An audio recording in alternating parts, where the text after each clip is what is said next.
그냥 막 그런 거 있잖아요. 네. 어쨌든 건물을 매입하고 나서 대수선을 해야 된다는 가정하에 네. 전체적인 어떤 프로세서들이 있잖아요. 그렇죠. 타임라인이. 네. 근데 대부분 이걸 잘 모르시는 분들이 꽤나 있다 보니까 네. 그래서 저희가 이제 건물을 매입할 때 대표님도 마찬가지긴 했지만 저희가 특이하게 인허가 관련돼서 현재 소유주는 네. 좀 협조해 주기로 한다라는 네. 문구를 네. 놓고 네. 진행하잖아요. 맞아요. 그랬을 때 어떻게 해야 잔금 전에 최대한 빨리 허가를 내서 네. 공사를 착공할 수 있는 건지에 대한 타임라인을 음.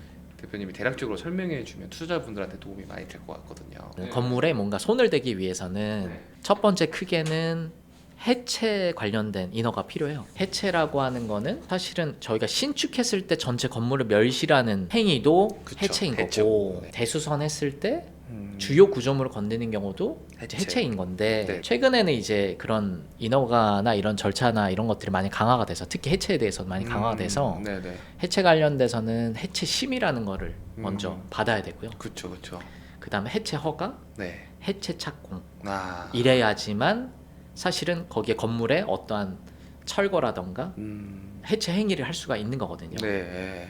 그리고 해체에 대해서 좀 더 설명을 드리면 심의는 이제 지자체별로 통상적으로 월에 뭐 2번 정도 열리기는 해요. 실제 대면 심의를 하는 경우도 있고 비대면 하는 경우도 있거든요. 근데 해체 심의를 하기 위해서는 뭘 준비해야 되냐? 당연히 그 건물에 대한 뭐 성면 조사도 필요한 거고 뭐 구조. 구조 진단이 네. 필요한 거고 그래서 그런 거를 기반으로 해서 해체 계획서라는 걸 작성을 해야 되거든요. 네.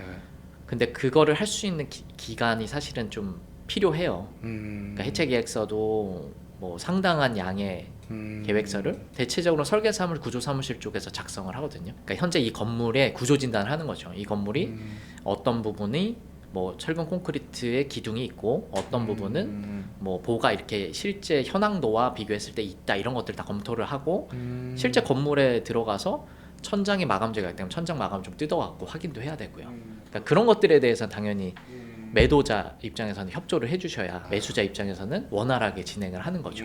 그렇죠. 근데 굵직하게 봤을 때는 해체 심의를 위한 과정인 거고 해체 심의를 어쨌든 접수를 제가 뭐 오늘 접수했다고 내일 해주는 건 아니거든요. 그렇죠. 해체 심의 접수하는 것도 뭐 한 열흘에서 2주 정도에 그거는 지자체마다 좀 다르긴 해요. 그 전에 접수를 해야 되는 거. 이 모든 게 완료가 된 다음에 그리고 해체 심의가 완료가 됐을 경우는 당연히 그것 또한 심의 이후 다음날 바로 주는 게 아니거든요. 심의위원들의 의견 같은 게 취합이 돼서 돌아올 거고 거기에 대한 보완 사항이 있다면 보완을 해야 되는 거고 심의가 무사히 끝난다 하더라도 또 이제 해체 허가라는 걸 또 접수를 해야 돼요. 그래서 해체 과정은 준비하는 것부터 해체 심의와 해체 허가가 완료되는 기간은 못해도 준비 과정까지 포함한 3개월 정도는 그쵸, 사실 3개월 필요합니다. 그러면 이제 저희가 보통 건물에 인허가라고 하면 네. 그냥 말 그대로 저희 대수선 허가 받겠습니다라고 그 뭉뚱그려서 얘기하는 것보다는 그 안에 실제 가서 일단 측량도 해야 되고 네. 현장 조사도 해야 되고 그 다음에 구조 안전 진단도 해야 되고 네. 해체 심의를 위해서 해체 계획서도 써야 되고 네. 뭐 전기 소방 뭐 통신 이런 설계도 다 그려야 되고 그럼요. 네. 그런 다음에 또 해체 심의도 받고 네. 그 이후에는 또 허가도 받아야 되고 네. 그 다음에 또 실질적으로 또 착공 허가까지 또 받아야 되잖아요. 그렇죠. 그랬을 때 이 전체적인 타임라인에 음. 가장 중요한 포인트는 어떤 게 있을까요? 허가를 받았을 때. 아까 말씀드린 것처럼 해체 관련된 인허가가 있고 건축 허가 관련된 허가가 인허가가 있어요. 있죠. 인허가 네. 있어요. 그러니까 크게 보면 두 가지거든요. 그렇죠. 그러니까 투 트랙으로 가는 건데 네.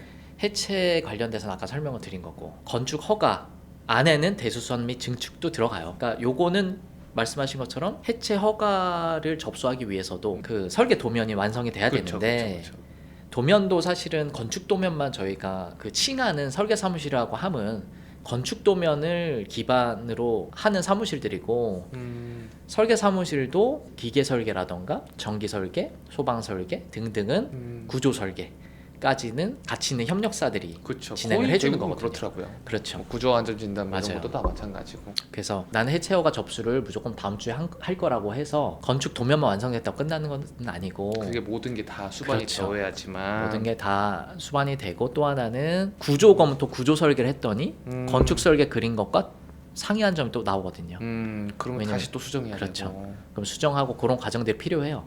그래서 음. 물론 디자인 잡고 평면 잡고 하는 그 과정도 그건 설계사마다 다르죠. 어떤 네. 설계사는 3개월 주세 하는 경우도 있고 어떤 설계사는 한 달 만에 하기도 하고 뭐 1, 2주 만에 하기도 하고 네.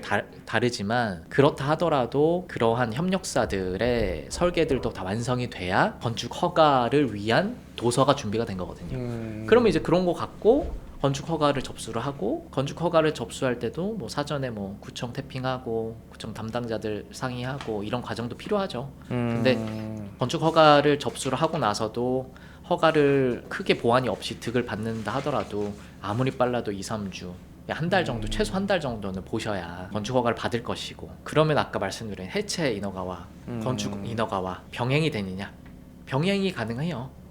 그런데 이것도 지자체마다 좀 다르긴 해요. 어떤 지자체는 건축 허가가 완료가 된 기준으로 해체 인허가를 받아라 하는 경우가 있고 어떤 경우는 뭐 동시에 해도 동시에 되고. 하기도 하고 왜냐하면은 해체도 기존 건물이 향후에 어떻게 변경될 거기 때문에 어떤 부분을 해체할 겁니다라고 하는 거에 대한 검토를 하는 거거든요. 그렇죠.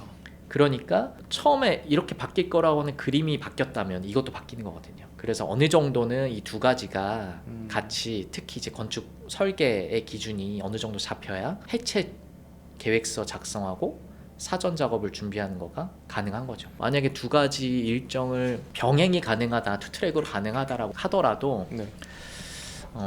최소 한 4개월 그러면 이거 기간별로 구간을 나눈다고 하면 네. 어찌됐든 이게 허가를 저희가 건물을 매입하고 나서 허가를 받는 경우들은 거의 없잖아요. 네. 왜냐면 매입하는 이 고객들의 입장에서는 그렇죠. 이 최소한의 이자 비용을 최대한 아끼고 네. 하고 싶다 보니까 네. 전체적인 어떠한 기간을 좀 정한다고 하면 어느 정도 기간이 있어야 조금 여유롭게 좀 허가를 받는데 네. 좀 시간이 최소한의 그 시간이 어느 정도 좀 있어야지 될까요? 예를 들어서 그 건물에 만약에 주택이 들어가 있다라고 하면 또 다른 얘기예요. 그렇죠, 그렇죠. 또 용도 변경이 먼저 돼야죠. 돼야 되거든요. 네. 그 서두표 아시지만은 일전에 어떠한 프로젝트는 용도 변경이 안 된 채로 저희가 잔금 치르는 입장에서는 뭐 대출이나 이런 이슈 때문에 주택을 잔금 이전에 용도 변경을 해서 매수를 하는 경우가 대부분이잖아요. 네. 근데 이전 건축주가 본인이 예를 들어서 건축 허가를 미리 받아놨는데 만약에 용도 변경이 안 돼 있었다. 근데 매수자 입장에서는 용도 변경이 된 상태로 매수를 해야 되는 입장이잖아요. 그러면 사전에 건축 허가를 냈던 거를 취하하는 경우도 있어요. 그렇죠. 다시. 네. 그러면 이제 다시 원점인 거예요. 다시 원점인 거죠. 그러다 보니까 만약에 전체가 뭐 근생이라고 하는 용도로 다 돼 있다면은 지금 말씀드린 그런 트랙으로만 가면 되는데 만약 그렇지 않고 예전 건물들은 위에 한 개층 두 개층 정도 주택으로 된 주택이. 경우가 많잖아요. 그런 경우는 당연히 용도 변경도 해야 되니까. 용도 변경이 우선이에요. 음. 그러니까 용도 변경을 빨리 진행을 하고 그 다음에 이제 허가를. 그렇죠. 네. 그러면 전체적인 어떠한 시간을 보면 여유 있게 본다고 하면 그래도 최소한 4개월 정도는 확보를 해야겠네요. 그렇죠. 4개월도 빠져서 하나 그렇죠. 어쨌든간 최소 4개월 이상은 네. 보고 계약서를 작성을 하고 또 계약서를 작성하면서 위임장도 같이 받아주시면 그쵸. 가장 그게. 좋죠. 그리고 이제 그 허가를 받기 위해서는 아까 말씀 주셨다시피 구조안전진단 하게 되면 뭐 천장을 뜯거나 보를 네네네. 뜯어서 다 확인을 해야 되잖아요. 맞아요. 그러려면 또 그 이전에 네. 임차사가 있으면 네. 협조가 안 되니까 네. 명도가 또 되는 조건으로 그럼요. 또 매입을 해야 되고 네. 그 안에 임차사 건물이 비어진다고 하면 음. 또 탑층은 애매하다고 하더라고요. 네. 중간층으로 또 구조안전진단도 해야 되고 네. 그러한 모든 시간들로 봤을 때 네. 한 그래도 5, 6개월은 잡아야 네. 그 안에 인허가를 좀 받을 수 있겠네요. 네네. 그래서 이게 설계도 최근에 뭐 대표님하고도 이야기 많이 했지만 한 개층을 대수선하는 경우도 있잖아요. 한 개층을 뭐 맞아요. 수평 중축을 하거나 네네네네. 유리중이 좀 남아서 네. 이게 전자인 거고 또 후자로는 건물 전체로 대수선하는 경우가 있는데 네. 사실 한 개층 대수선 하더라도 똑같은 인허가 비용을 내고 네. 접근을 하는 거잖아요. 그렇죠. 네, 근데 이걸 잘 모르시는 분들이 꽤나 또 있더라고요. 맞아요. 네. 그러니까 인허가 비용은 사실은 그 작업하는 양은 비슷하다고 보기 때문에 네, 그러니까 인허가를 위한 작업인 그렇죠. 거죠. 그러니까 한 개층만 나는 이거를 용도 변경까지는 좋은데 용도 변경을 해서 아래층에 이제 중간에 그러니까 내력벽이 없는 탁 터진 사무실처럼 만들고 싶다라고 했을 때는 물론 구조 보강을 하고 내력벽을 철거해야 되는 상황이 생기니까 그때도 결국에는 또 해체 심의를 받아야 되는 경우가 있거든요. 어차피 네. 작은 층을 하든 한 개 층을 하든 전체를 하든 동일한 비용이 들어갈 수밖에 없다. 그렇지 않으면은 그냥 그런 게 번거롭다 이러면 내력벽이 있는 상태로 그대로 써야 된다. 그냥 사무실 용도로 이제 용도 변경을 해서 사무실 용도로 쓰실 수는 있죠. 그렇죠. 그러면 대표님 저희가 요새 강남에 가장 많이 거래되는 게 한 대지평수가 한 100평, 네.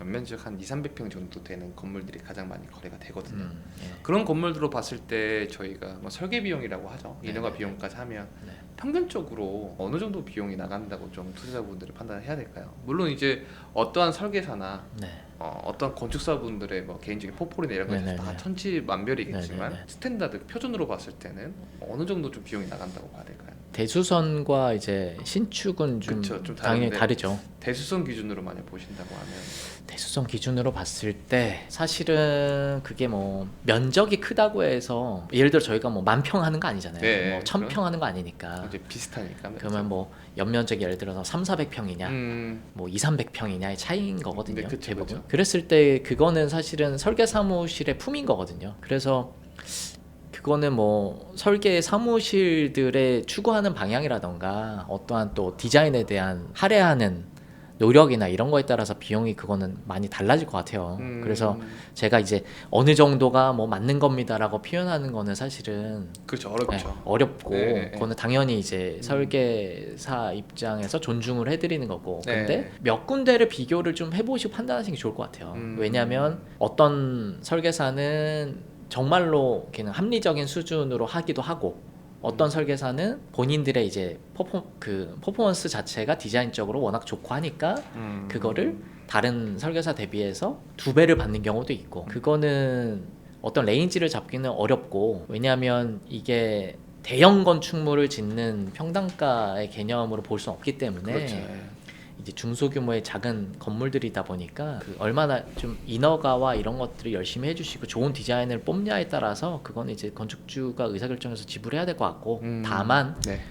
체크해야 될 거는 어떠한 워크스코프이 들어갔냐를 확인해 보는 건 좋을 것 같아요. 그러니까 그렇죠. 뭐 예를 들면 네. 뭐 아까 대표님 말씀하셨던 뭐 네. 구조안전 진단, 그렇죠. 구조진단 비용이 들어갔다던가 통신 소방, 뭐 전기 네. 설계 그런 것들이 포함인지 아니면 네, 비포함인지 네. 이 전체적인 설계 견적서에 그렇죠. 그런 것들 좀 포함인지 아닌지 좀 확인을 해봐야 돼요. 맞아요. 그래서 대부분은 뭐 당연히 본 설계를 위한 협력사들의 설계들은 당연히 들어가죠. 근데 꼼꼼하게 인허가에 대한 것들을 잘 모르시는 설계사분도 가끔 계시거든요. 그런 쪽을 경험을 안 해보셨으면 그러면 나중에 하다 보니까 구조진단 받아야 되네. 그 구조진단 비용 구조사무실에서는 예를 들어서 뭐 500만 원 얘기할 수도 있는 거고. 근데 그 비용은 또 별도인 거잖아요. 그렇죠. 또 아니면은 아까 말씀드린 것처럼 해체 인허가를 준비하면서 해체 인허가 비용은 또 별도인 경우도 있고 네. 포함인지 아닌지 이런 것들에 대한 거가 중요하고 포인트가 제일 중요하겠네요. 네. 그리고 또 감리 비용이 주택이나 이런 그 인허가청에서 지정하는 감리가 아닌 이상 저희가 건축주가 지정할 수가 있는 감리가 있거든요. 그게 네. 뭐 대부분 설계사가 감리까지 하시는데 네. 뭐 그거까지 같이 봐주시는 건지 그거 별도인 포함인지 건지. 아닌 건지. 네. 다만 이제 해체 감리는 해체 심의를 받고 해체 허가를 받고 하는 것들에 대한 대상들은 그 지정 감리로. 그거는 이제 지자체에서 또 지정을 해주기 때문에 뭐 별도로 할 수밖에 없겠지만 그렇죠. 예. 그 네. 비용까지 가면 해야겠네요. 그럼에도 불구하고 그래도 어느 정도 이 인허가 비용을 예상해 본다면 한 1억 내외라고 보면 될까요? 저는 당연히 그것보다 이하로 이해한다고 생각하지만. 보면은 되지만 네. 그것도 뭐 어떤 생각이 다르실 수 그렇죠. 있죠. 그건 뭐 제가 민감한 부분이니까. 네, 네. 그러면 그렇게 해서 저희가 허가까지 다 받았는데 네. 그 다음에 이제 시공업체를 선정을 해야 되잖아요. 네네네. 이 시공업체를 선정을 할 때 어떤 포인트를 보고 좀 시공업체를 선정하면 좋을까요? 일단은 근데 시공사 선정하는 거는 굉장히 좀 뭐 뭔가 그 민감한 부분이기도 해서 그렇죠. 예. 그리고 되게 또 어떤 시공사를 선정하는 거에서 크리티컬한 그 포인트도 되게 많거든요. 그러니까 어떤 분들은 나는 이제 그냥 규모가 있고 이름이 그래도 많이 알려진 곳을 원하시는 분도 계시고 그렇죠. 그게 이제 뭐 어떠한 신뢰도라고 생각하실 수도 있는 거고 그렇죠. 또 어떤 곳들은 내실 있게 공사를 한 현장들이라던가 그런 과거에 했던 실적들을 보고서 판단하신 분들 계시고 그래서 그거는 뭐 누군가는 시공사 선정할 때 이렇게 해야 됩니다라고 표현을 할 수 있지만 저도 가만히 생각해 보면은 그거는 되게 어렵더라고요. 그러니까 그쵸. 예를 들어서 어떠한 뭐 재무적인 것들을 바라라고 하실 수도 있고 근데 이제 물론 시공사 중에 뭐 위태위태하고 위험한 것들도 많아요. 그래서 그럼 기본적인 재무 정도로 판단하실 수도 있고 그쵸. 아니면 어떤 대표자의 신용을 보고서 하시는 경우도 있고 이건 사실 뭐 대형 건설사들이 아니다 보니까 그렇죠. 좀- 일단은 그래도 면허도 확인을 한번 그럼요. 해봐야 돼요. 면허는 가장 기본이죠. 그다음에 이제 네. 그 시공사에 어떻게 보면 이 펀더멘트도 정확히 한번 확인도 해봐야 돼. 네네네. 그 레퍼런스 사례도 당연히 기본. 네 맞아요. 그래서 거고. 그 시공사가 실제로 대수선이나 신축 현장을 했던 것들을 한번 가보기도 해요. 가본 것도 좋고요. 음. 만약에 뭐 경험적으로 건너서 얘기를 들으셨다고 하면은 이미 또 어느 정도 검증이 또 된 거니까 또 그런 것들 보셔도 되고 아까 말씀하신 뭐 사실 면허라고 하는 거는 사실 종합건설사의 면허가 없으면 일단은 공사를 할 수가 없는 할 수가 거기 없죠. 때문에 네. 그런 경우가 있고 근데 가끔 이런 경우는 있어요. 가끔 소형으로 하셨던 것 중에 면허를 이제 대여로 해서 하시는 경우도 있어요. 그러니까 그런 것들을 좀 조심하시면 되고 하물며 인테리어도 요즘에는 면허를 갖고 그쵸. 하는지 유무를 보시고서 하시는 게 좋잖아요. 네. 그런 네. 게 워낙 그런 거에 대한 네. 좀 여러 가지 이슈들이 좀 생기다 보니까. 네. 그럼 만약에 저희가 괜찮은 시공사를 좀 얻었어요. 네. 그래서 시공 계약서를 쓰잖아요. 그러면 이 항목이 없으면 공사비가 좀 증가가 될 수 있다라는 거를 좀 방지를 하려면 네. 어떤 항목을 좀 계약서에 넣는 게 제일 중요할지. 네. 그리고 두 번째로는 공사에서 추가 비용이 가장 많이 높아지는 공정은 또 어디 부분이 있을지 그 두 가지가 좀 궁금하거든요. 첫 번째는 공사비 증액에 대한 문구를 그쵸. 일단은 뭐 명시를 해놓으시는 게 좋으시겠죠. 네. 뭐 예를 들어서 건축주 요청을 제외한 공사비 증액은 없다라는 뭐 특약사항을 넣으셔도 되고 뭐 물가 상승률은 몇 퍼센트 이내까지만 뭐 인정한다. 아니면은 어떠한 뭐 기준 지표를 하나 잡으셔가지고 그 정도까지만 인정해준다. 이렇게 명시도 해요. 근데 사실 뭐 아파트 건설하고 할 때도 에스컬레이션해서 어떤 지표 기준으로 해서 공사비를 계속 증액을 사실 하잖아요. 근데 공사비 물가 상승률에 대한 증가에 대한 거는 사실 그 건산법상으로도 어느 정도 시공사도 보호해 주는 게 있어요. 그러니까 특약 문구로 넣으시는 것도 일단은 좋은 것도 있고 다만 시공사들의 그런 생각들은 좀 다를 것 같긴 한데 물가 상승률 같은 거를 반영을 해서 넣기에는 지금 우리 정도 하는 규모의 건물들은 계약을 만약에 올해 해놓고 내후년에 착공을 한다 그런 변동사항이 있겠죠. 그렇죠. 물론 요즘도 물가가 올라가고 있는 상황이고 한 2년 전쯤 3년 전쯤에는 저 전혀 달랐으니까. 네, 뭐 철근 가격이나 레미콘 가격 굉장히 많이 올라갔다 또 다시 떨어지기도 했고 했지만 그렇죠. 뭐 그런 경우는 사실은 원재료 값에 대한 에스컬레이션도 사실 컸거든요. 네. 근데 저희가 하는 공사의 이 사이클은 대체로 규모에 따라 좀 다르긴 하지만 한 1년 그쵸, 내외 1년 내외 정도라고 정도 되니까. 보기 때문에 네. 그런 거를 요구하기가 저는 시공사 입장에서 물가 상승 이런 거 요구하기가 좀 애매한 거죠. 그렇죠. 그러면 뭐 건축주의 특별한 요청을 제외한 기존에 협약된 공사 비용의 이상의 증액은 없다. 그렇죠. 뭐 이런 문구를 넣어두면 그나마 어느 정도의 이 공사비 전체 증액이 없다는 거를 개런티는 할 수 있겠네요. 그렇죠. 그리고 또 공사를 저희가 건축 허가까지 완료가 되고 착공을 할 때 착공 조건이라고 하는 것들이 또 붙어요. 일반 조건이라는 게 있고 특약 조건이 있지만 특약 조건에서도 가끔씩은 인허가청에서 뭐 계속 법이라든가 제도가 계속 강화가 되다 보니까 생각지도 않던 어떤 것들을 하세요라고 하는 것들도 종종 나오거든요.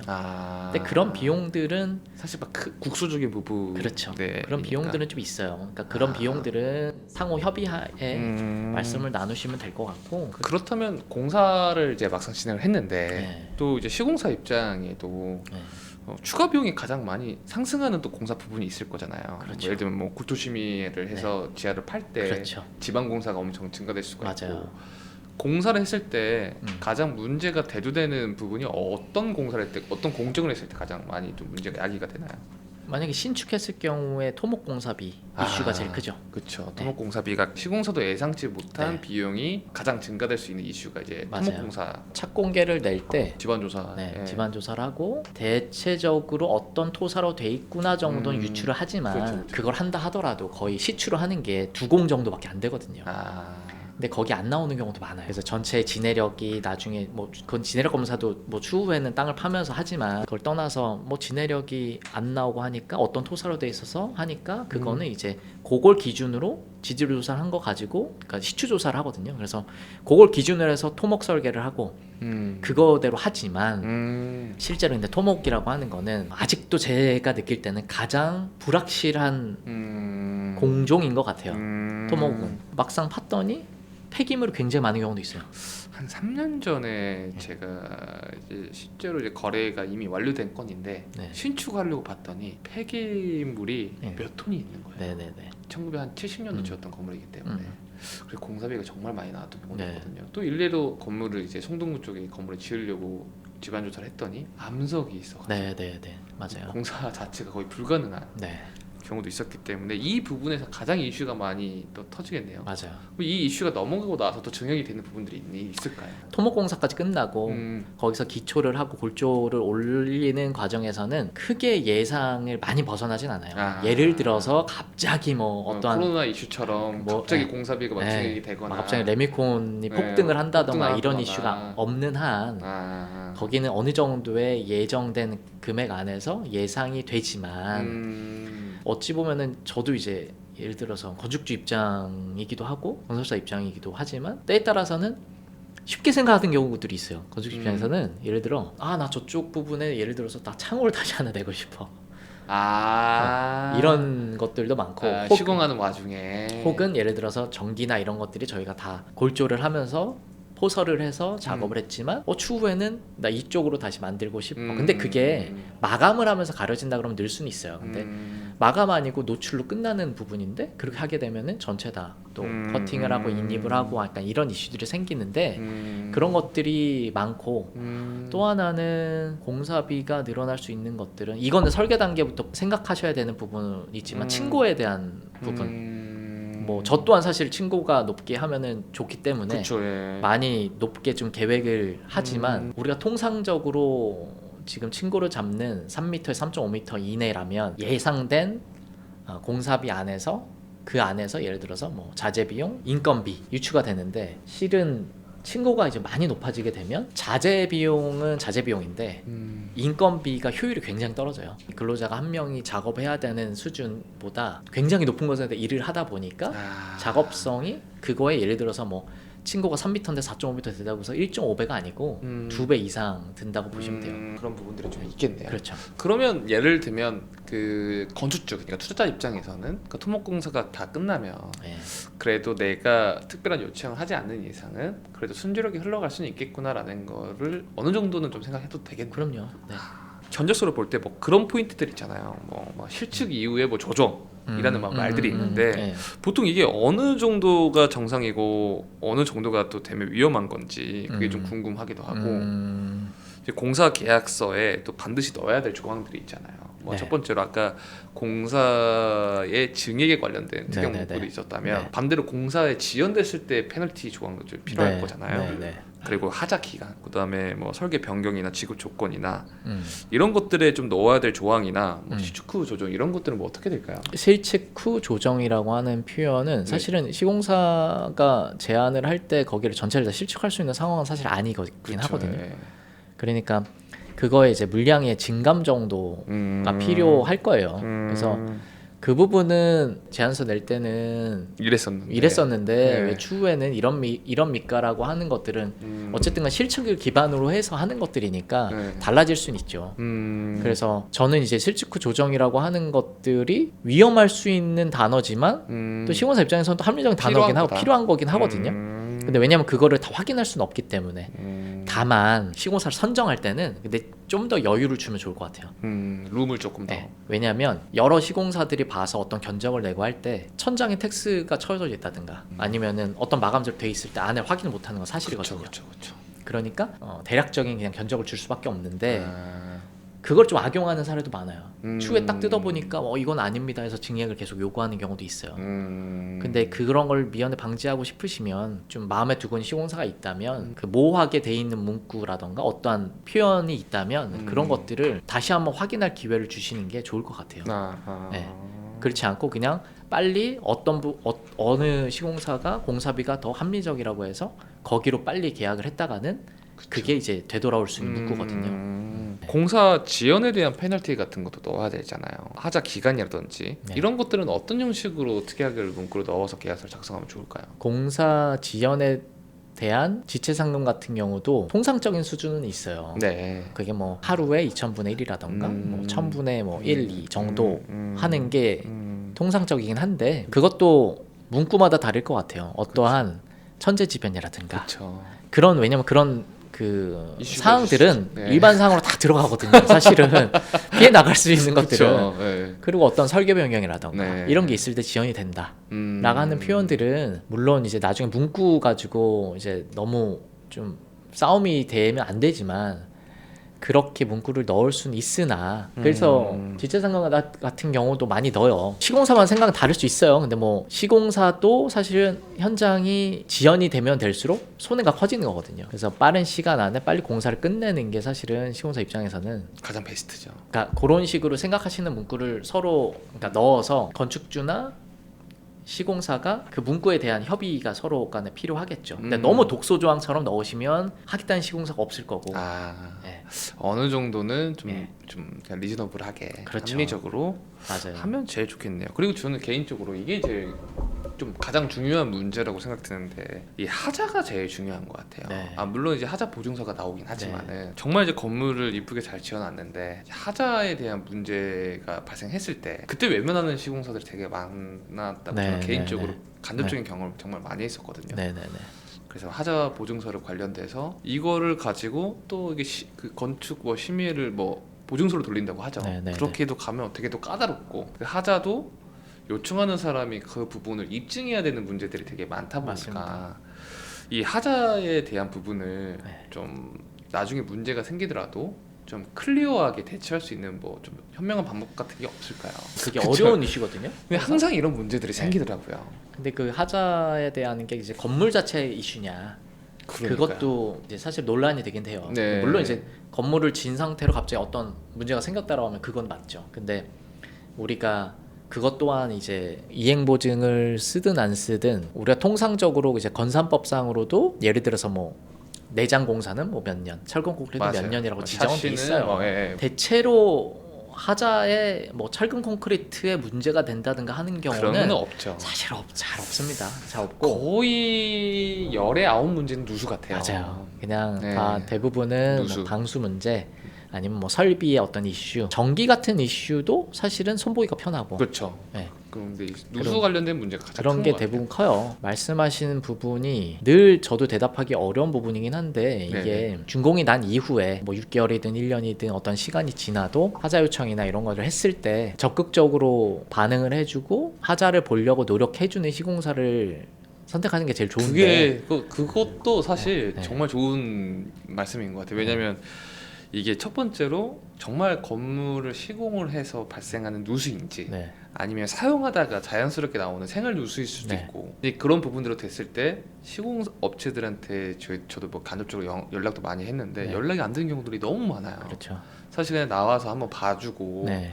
설사 그 비용을 대부분의 건축주나 투자자분들이거나 제 고객분들이 그 시공사한테 물지는 않거든요. 네. 근데 이제 이건 이런 부분 때문에 좀 네네네. 생것 같다 네. 라면 대부분 다른 누수 업체를 불러서 하는 경우도 있는데 대표님이 말씀하시는 그 포인트처럼 대응에 대한 방식이 네. 워낙 다르다 보니까 맞아요. 거기서 좀 신뢰가 많이 깨지는 것 같아서 그러니까 이게 하자가 없으면 좋은데 사실은 하자가 100% 없는 건물은 없죠. 많진 않아요. 없죠. 작던 커던 이제 생길 수밖에 없어요. 근데 그게 음, 그 하자를 어떤 하자인지 파악을 할 수 있고 거기에 대응해 줄 수 있는 시공사 선택하는 게 전 제일 중요할 것 중요하겠네요. 같아요. 사실 어떤 누수의 수도상의 문제인 건지 배수의 문제인 건지 그렇죠. 아니면은 뭐. 외부의 우수로 인해서 누수의 들어오는 방수 경우인 문제여서 들어오는 건지에 대한 판단도 그 현장의 그 시공을 맡았던 담당 직원이나 대표나 어떤 누군가가 가장 많이 알거든요. 그렇죠. 근데 그거를 적극적으로 좀 대응을 해주는 사람이 중요한 것이지. 네. 사실 그게 뭐 비용의 이슈도 비용 이슈도 생기겠지만 네. 비용보다도 건물도 실제로는 시간이 지나면 감가가 되는 것들이고 그렇죠. 또 지나다 보면 어떤 뭐 마감재가 동절기 때 작업을 하다 보니까 좀 탈착이 될 수도 있는 거고 근데 그런 거에 대한 좀 적극적이고 그렇죠. 회피하지 않는 네, 그게 중요한 것 같아요. 그게 중요한 것 단순히 같아요. 비용 전가라고 생각해서 연락을 회피하시는 분들이 네. 너무 많아서 네. 사실상 이 하자나 이 누수 관련된 하자를 명확하게 기입한다고 하더라도 네. 어차피 이행 보증이나 이런 걸로 거의 다 가름되기 때문에 그렇죠. 대응 정말 잘하는 시공사를 애당초 선택을 해서 계속적으로 소통을 할 수 있는 네, 네, 게 네. 제일 중요하긴 하겠네요. 네. 대표님 오늘 또 시간 내어서 네. 또 이렇게 좋은 말씀 해주셔서 너무 감사합니다. 아, 별 말씀. 이게 보시는 분들한테 정말 큰 인사이트거든요. 네. 왜냐하면 실질적으로 투자를 해야지만 네. 그리고 이러한 시공행위나 대수선이나 신축행위를 해야지만 네. 그래서 알 수 있는 이러한 내용들을 네. 또 대표님이 시공사 대표님이시기도 하면서 그 이전에 또 실질적인 건물의 투자자 분이시잖아요. 네, 네, 네. 그래서 보시는 분들로 하여금 되게 많이 도움이 됐던 것 같아요. 뭐 그렇게 그런 관점에서 봐주시면 좋죠. 뭐. 네. 그럼 다음번에도 한 번 더 나와서 아니 뭐 재밌습니다. 그래서 이제 저희가 네. 이 유튜브 상의 더보기란에 네. 그 혹시 뭐 시공이라든지 이런 게 좀 궁금하신 분들이 좀 있으시면 네. 연락이 오면 또 대표님이 같이 좀 상담 좀 같이 도와드리고 하면 아, 네. 좋은 네. 기회가 좀 될 것 같습니다. 알겠습니다. 네. 네. 좋은 시간 내주셔서 감사합니다. 네, 대표님. 감사합니다. 아, 별 말씀. 또 놀러 올게요.